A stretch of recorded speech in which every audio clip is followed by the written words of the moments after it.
সামি মনে মনে ভাবতে লাগলো, এটাকে হুবহুব আমার মতো দেখতে।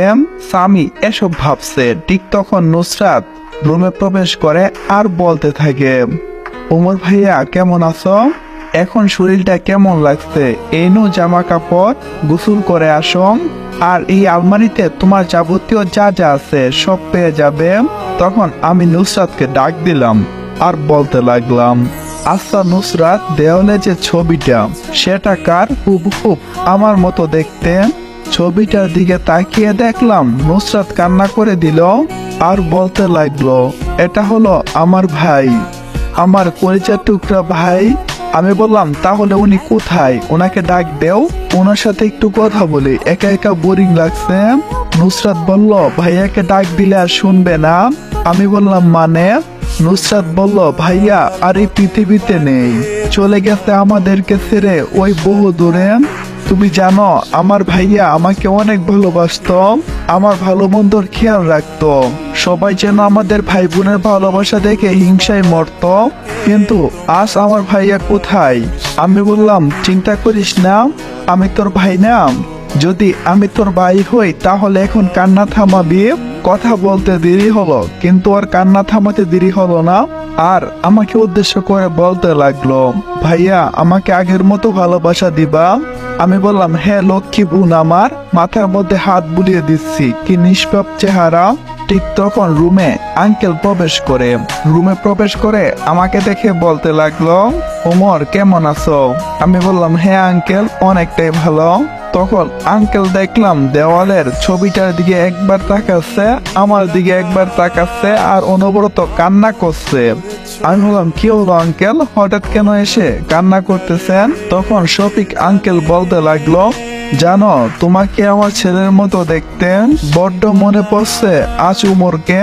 উমর যদি বেঁচে থাকতো তাহলে ও কত না খুশি হতো যে ওর মতো দেখতে কেউ একজন তার রুমেই থাকবে। উমরের ছবির মধ্যে হাত বুলিয়ে কিছু কথা বলল, যা শুনে বুঝতে পারলাম যে উমরকে কেউ গুণ করছে। কথাগুলো এরকম ছিল, ছাড়বো না বাবা, আমি কাউকেই ছাড়বো না, সবাইকে আমি মৃত্যুর স্বাদ গ্রহণ করাবই, আমি সবাইকে মারবো, একটু আমার হাত থেকে রক্ষা পাবে না। এসব বলছে আর কান্না করছে। ঠিক তখন আমি তার পাশে দাঁড়ালাম আর বলতে লাগলাম, কে ওকে হত্যা করছে, আমি তাকে নিজ হাতে শাস্তি দেব। তখন শফিক আঙ্কেল যেন কেঁপে উঠল আর বলতে লাগলো, না বাবা, আমি এক ছেলেকে হারিয়েছি, আরেক ছেলেকে আমি হারাতে চাই না। আমি বললাম, প্লিজ আঙ্কেল, আমাকে শুধু একবার তাদের নামটা বলুন।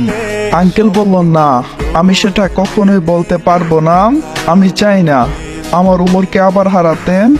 আমি তখন বলতে লাগলাম, যদি আপনি আমাকে আপনার ছেলে মনে করেন তাহলে আপনি আমাকে অবশ্যই বলবেন তার সাথে কি হয়েছিল। তখন আঙ্কেল বলতে লাগলো, তাহলে শুনো, উমর আমাদের নিঃসন্তান না, ওর বয়স যখন 1 থেকে 1.5 মাসের কাছাকাছি, তখন আমরা তাকে দত্তক নেই, তারপর থেকে লালন পালন করি আর মানুষের মতো মানুষ, কারণ আমাদের শখ ছিল একটা ছেলে সন্তান। আর উমর আমাদের জীবনে আসার পর থেকে আমার একমাত্র ছেলে সন্তান হিসাবে তাকে স্বীকৃতি দিয়েছি, আমি আর কোনো ছেলে সন্তান নেইনি। আমাদের দিনকাল খুব ভালোই যাচ্ছিল। একদিন যখন উমর অফিস শেষ করে নুসরাতের কলেজে গিয়েছিল নুসরাতকে রিসিভ করার জন্য, তখন উমর গিয়ে সেখানে দেখতে পাই যে কয়েকটা ছেলে এসে নুসরাতকে ডিস্টার্ব করতেছে। এসব অবস্থা কোনো ভাই সহ্য করতে পারবে না।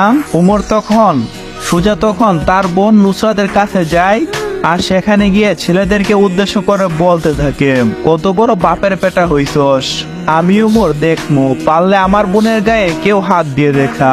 তখন একটা ছেলে এগিয়ে আসতেই উমর এরোপেতারি তাকে মারতে থাকে, যা দেখে বাকি সবগুলাই পালিয়ে যায়, একমাত্র বোন বলে কথা। কিভাবে ছাড় দেবে ওই পাঁচি লোকদের? উমরের মাথা যেন একদম কাজ করা বন্ধ করে দিয়েছে। উমর অনেকটাই সাইকো আর অনেকটাই দরদি। গরিবের ভালো সে সবসময় করতে চায়, কিন্তু অন্যের ক্ষতি কখনো করবে না। অনেকটাই শান্ত স্বভাবের ছেলে ছিল উমর। একদিন রাতে যখন অফিস থেকে বাসায় ফিরছিল, ঠিক তখন 12টার কাছাকাছি আমি তখন তার নাম্বারে একটা কল করি আর বলতে থাকি, বাবা আসার সময় আব্বুর অফিস থেকে ফাইলটা নিয়ে আসিস, আমি আনতে ভুলে গেছি। উমর বলল আচ্ছা। মাঝ রাস্তা থেকে আবারও গাড়ি ঘুরিয়ে অফিসের উদ্দেশ্যে রওনা দিল। যেতে যেতে 1টা বেজে গেছে। ফাইল নিয়ে যখন ফিরবে ঠিক তখন দেখতে পেল সাদা কাপড় পরা কিছু লোক একটা বুরকা পরিহিত মেয়েকে ডিস্টার্ব করতেছে। ওমরের মাথায় তখন এটা আসলো না, এত রাতে নারী কোথা থেকে আসবে।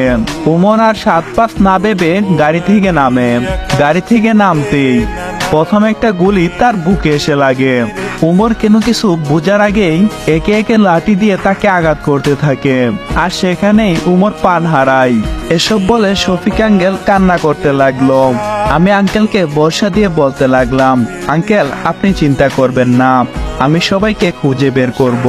আর নুসরাত, আমি কালকে তোমার সাথে তোমার কলেজে যাব, আমি দেখতে চাই ওরা কারা। নুসরাত বলল আচ্ছা ভাইয়া ঠিক আছে। তখন শফিক আঙ্কেল বলতে লাগলো,